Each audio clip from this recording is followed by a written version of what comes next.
Hi all and welcome back to my Let's Play of Oblivion. We're on like episode 9 already. Time flies, time flies. We are on our way to Waynham Priory, the home of Joffrey, a monk and also part of the Order of the Blades, I believe. I don't know if we know that information, but we do now. I have said that information, so we know it. But yes, here we are, just up the top of this hill. We are, just a little reminder, we've been doing some Arena, we've been doing some Thieves Guild, and we've got a chunk into both of those, but I don't want to become like the guild master and then be starting the main quest. I'm not in the mood to do that sort of thing, even though I think because I can segment it in my mind and just do each thing as a separate entity, so it doesn't bother me too much. You know, I think it makes a bit of narrative sense for what we're doing. Not that we're trying to piece together too much of a narrative, we're here to see content. But, you know, it fits, it fits. So this is the Priory. I've arrived at Waynham Priory. Now I must take the Amulet of Kings to Joffrey, who I believe tends to have his place upstairs. It's all very pleasant. Hello, Joffrey. I'm Brother Joffrey. What do you want? I brought you the Amulet of Kings. This cannot be. No one but the Emperor is permitted to handle the amulet. Let me see it. Give him the amulet. By the Nine! This is the Amulet of Kings. Who are you? How did you get this? What do you know of the Emperor's death? I'm going to tell him the Emperor's last words. As unlikely as your story sounds, I believe you. Only the strange destiny of Uriel Septim could have brought you to me carrying the Amulet of Kings. Who is the Prince of Destruction? The Prince of Destruction he referred to is none other than Mehrunes Dagon, one of the lords of the demonic world of Oblivion. The Emperor's words, "Close shut the jaws of Oblivion," certainly suggest that he perceived some threat from Oblivion. Ooh.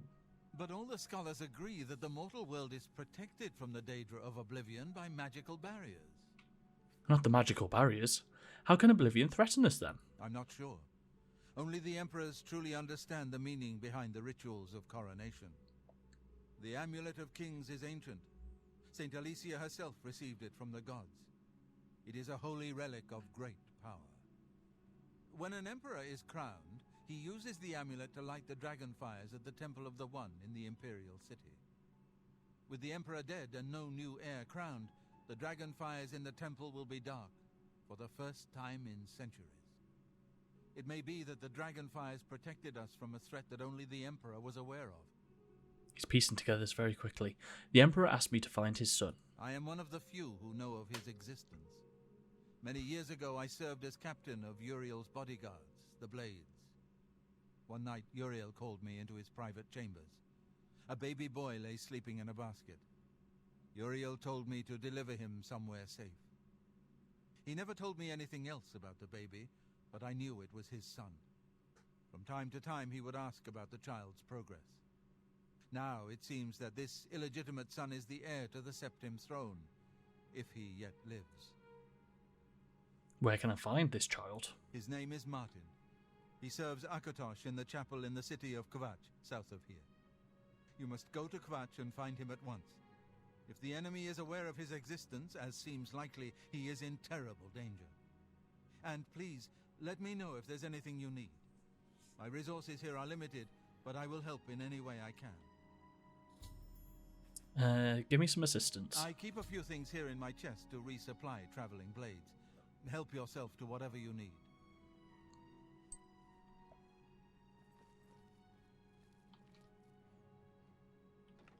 Thank you. Yes, I will have that.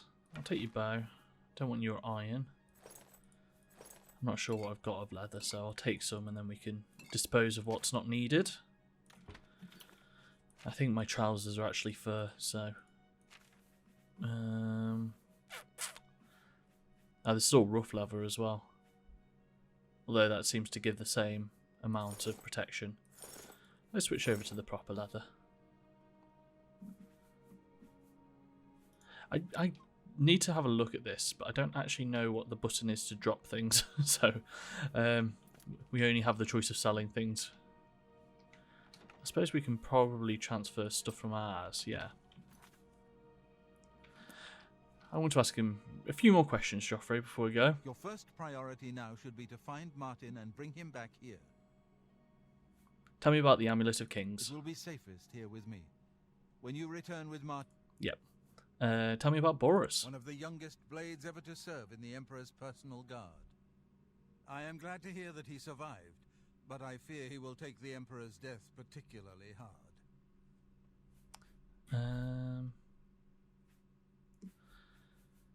Yeah, I'm going to go through these, so...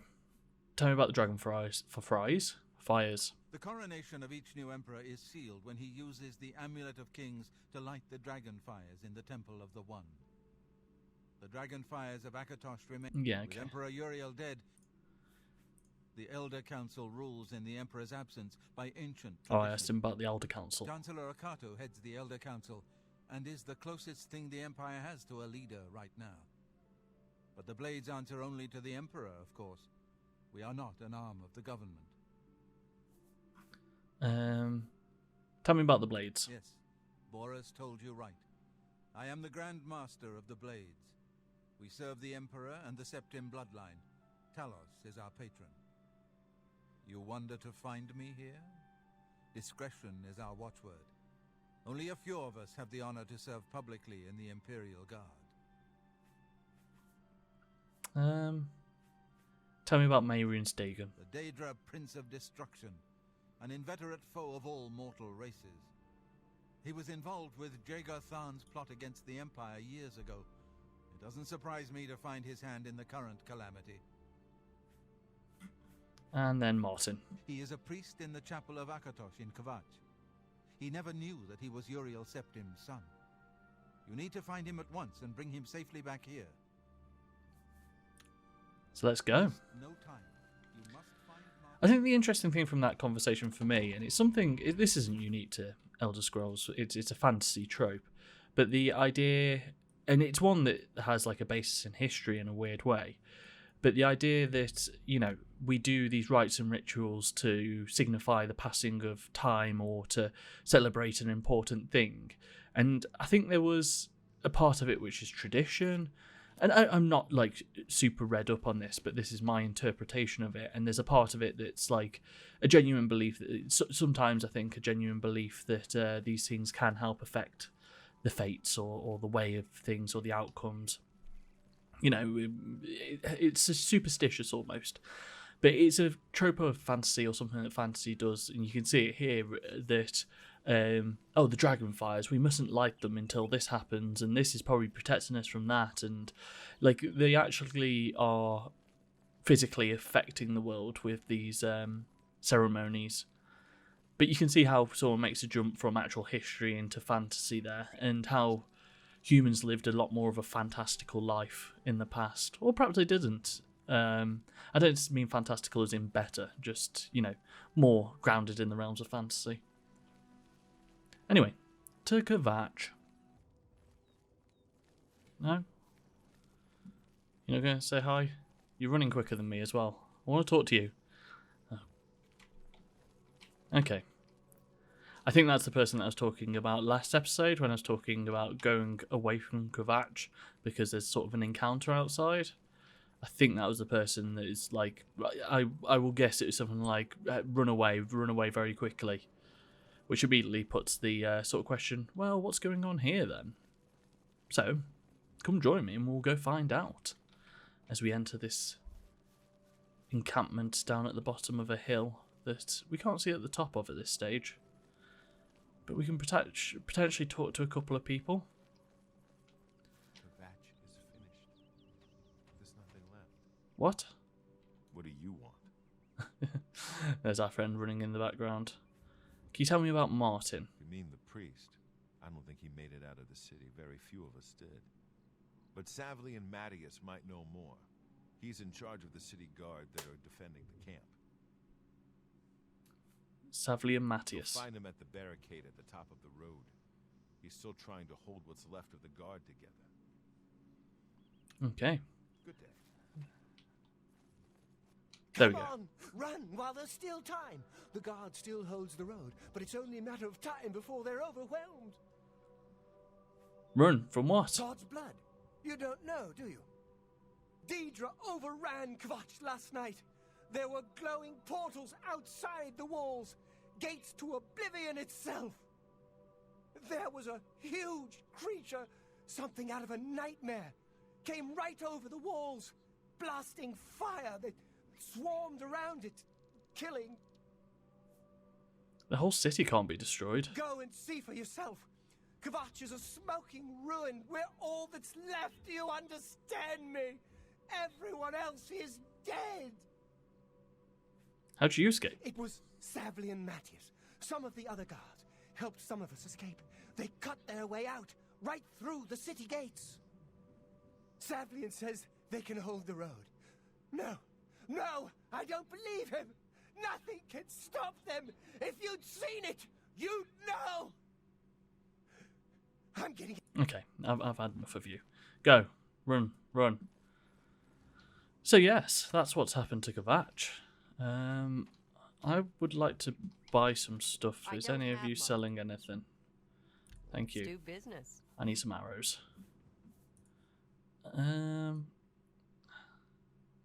How about 70? I'll do the job. Thank you. What? If it's broken, Do a quick repair, and also may I interest you in some? we're of likely to my go be picking up fine some loot. wares? So let's start selling some stuff. That's a good deal.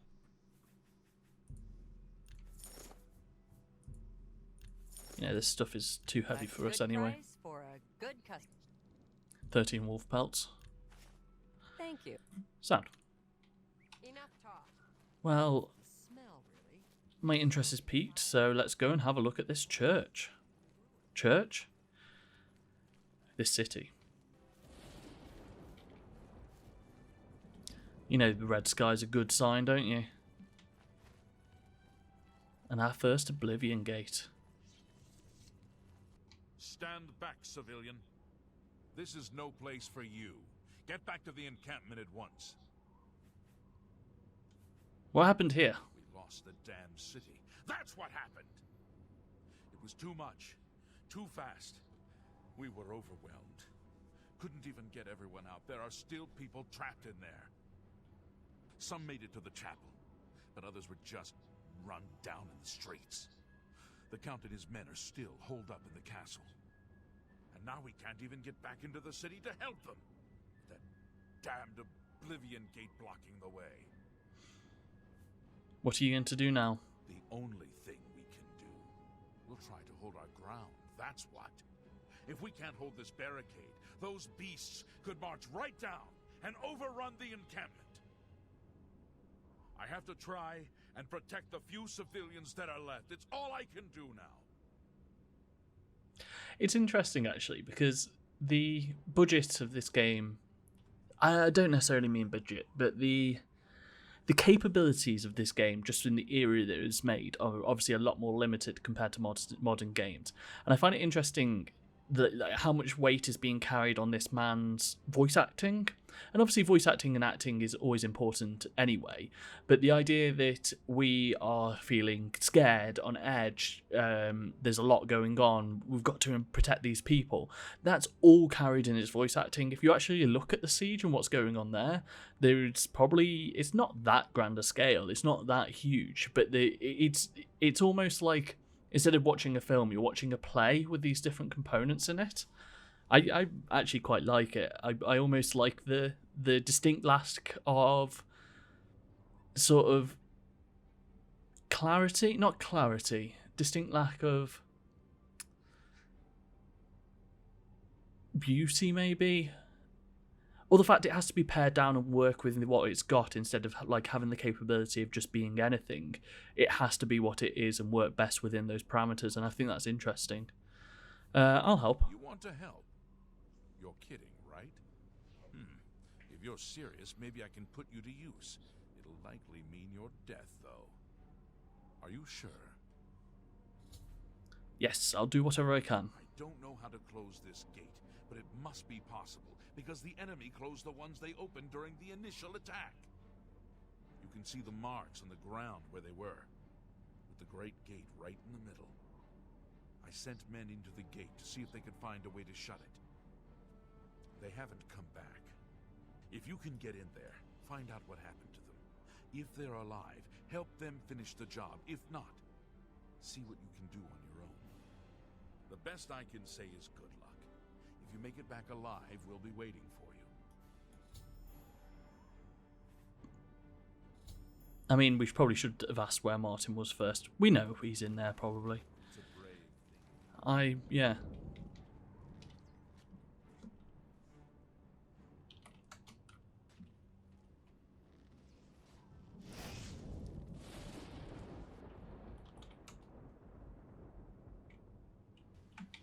So you look at here, like this big battle is essentially 2 scamps and a couple of guys. It's not, huge. Oh.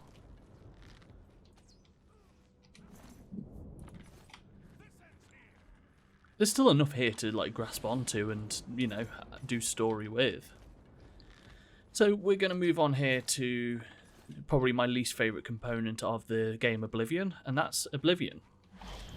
Or in particular, the Oblivion Gates. I think about 50 can pop up around the world, something like that, and the aim of every Oblivion Gate is to get to the top of the tower up there. And I just have always thought they were bad.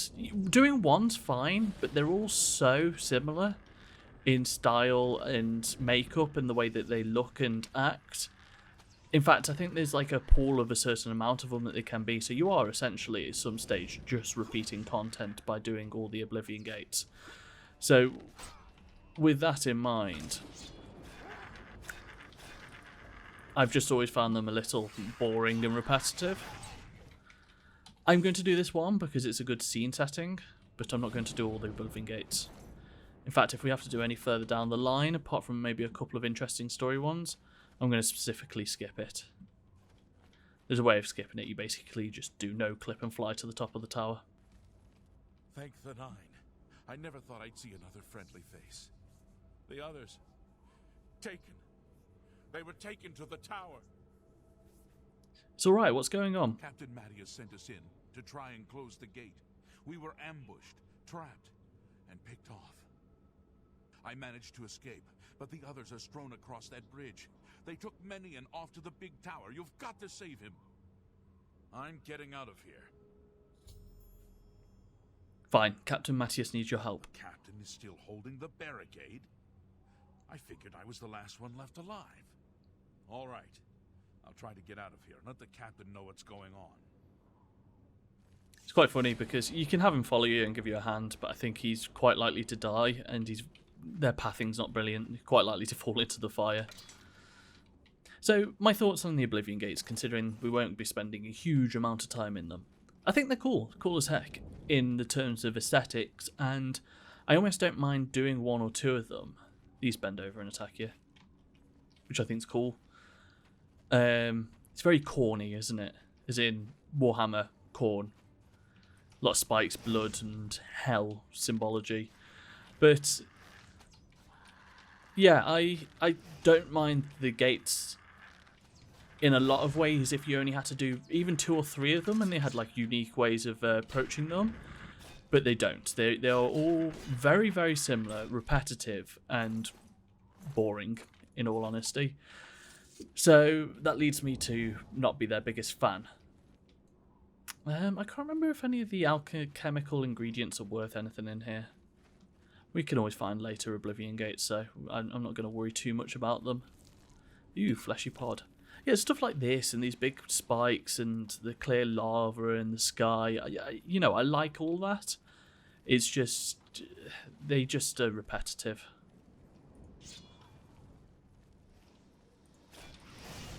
Doesn't help that like what you're fighting in here, especially this one, like your low level, isn't that interesting, and the combat's not that interesting. That being said, like later ones, you are fighting some harder enemies and more interesting ones. So I suppose that's a bit different. See, that's it. Like talking about how all the characters are like these acting pieces. I really like that actually, and I'd be interested to see if I continue to like it, because I could see that being something that some people aren't a fan of. But the Oblivion Gates is sort of the inverse. Instead of working with what you've got, it doesn't create something better. There's no sort of meeting halfway with it, and instead it's just, you know, worse than it could be now, and probably suffers a little bit for it, in my opinion. That is. But this is the sort of thing I can imagine if you had a budget for this game now, and you were making this sort of area, it'd be really cool. You could do a lot more with it, but I think just like adding this whole other element to the game probably don't have the power to do something interesting. That being said, I'm probably like giving them less than they deserve by saying that, because it's not like they aren't incapable of making interesting things. So yeah, perhaps the Oblivion Gates are just bad, which is very possible.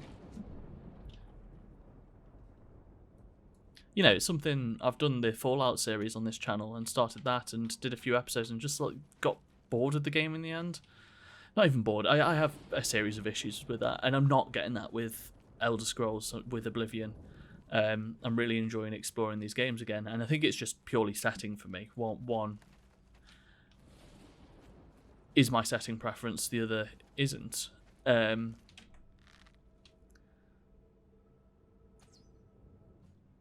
Beautiful shot. But that doesn't mean like that there's not flaws to these games or things that could be better. I do like having to aim quite a bit above them to hit them. That feels kind of cool, you know, really lining up those shots. It does make me laugh, the combat in this game. It is much better than Morrowind still. It's more interactive almost.